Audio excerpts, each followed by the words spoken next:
We're joined now in studio with head coach June Jones. Coach, BCS standings, forget about week schedule, forget about Hawaii off the radar. As it came out today, Hawaii stands at 18th in the country, and that's for the BCS. Yeah, I saw that. Well, you know, we're one of the undefeated teams left, and hopefully we can end up that way and sneak up on some more people.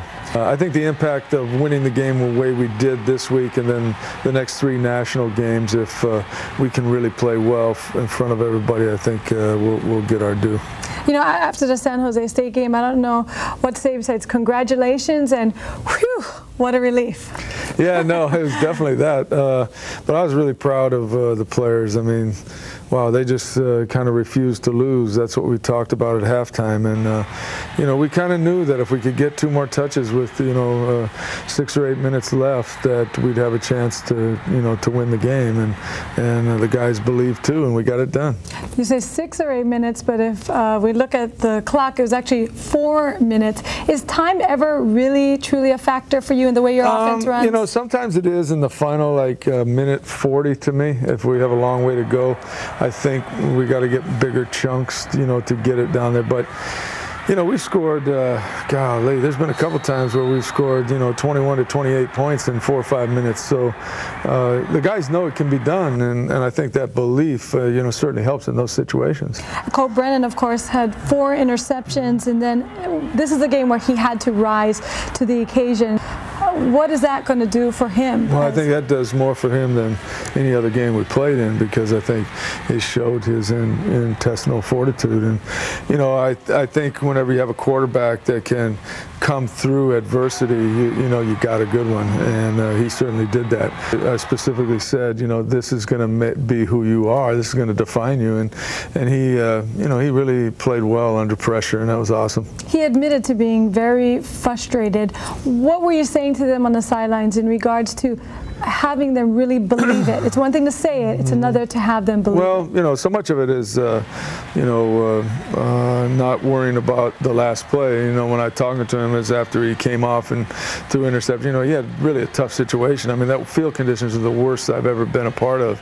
I can't imagine a Division I program having a field like that.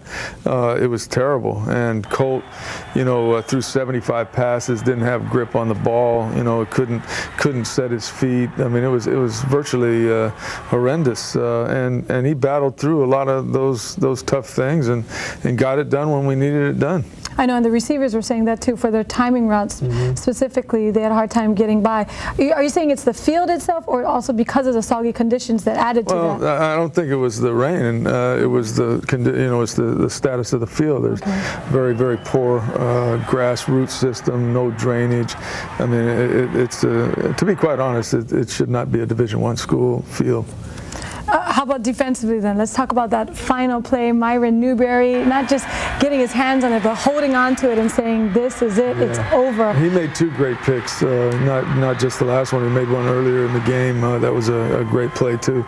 And, you know, he's just worked really hard, and I knew, and I could see it early in the season, that he was starting to buy in, he and Gerard, to the beliefs of the system, and he's reaping the benefits now. I mean, that was a great play, big play, one that he'll always remember. How about early on for the defense when 28 unanswered by San Jose State?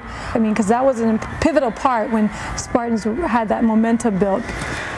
Yeah, I mean, I didn't really think about it at all. I knew that we were a lot of time on the clock in the 3rd quarter still, and you know, it was not an issue.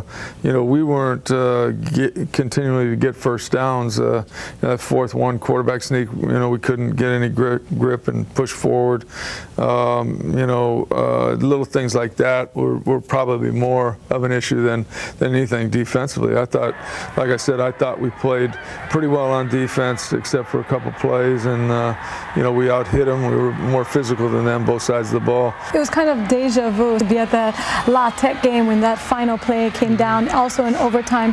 What does that game and the San Jose State game do for now the rest of the season? Well, I mean, winning on the road, those type games, really is powerful from a team concept, and will really help us in games where it starts to get close again. What excites you most right now about where you're at in the season?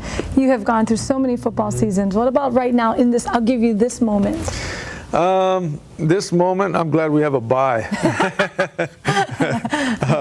I don't know. I'm just really proud of the players. They have a lot of love for each other.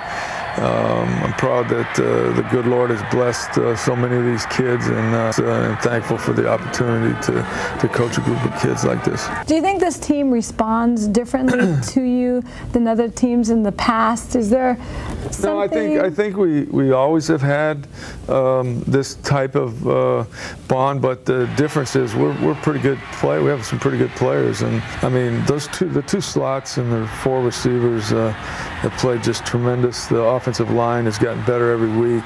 The defensive line, I think, has been as physical, and the linebackers have been more physical than every team we've played so far. And we're going to have to do that the rest of the way. But I think everybody can't wait already. Even though we have a bye, we're thankful for it. But I know as soon as we see them tomorrow, we'll be getting ready for New Mexico State.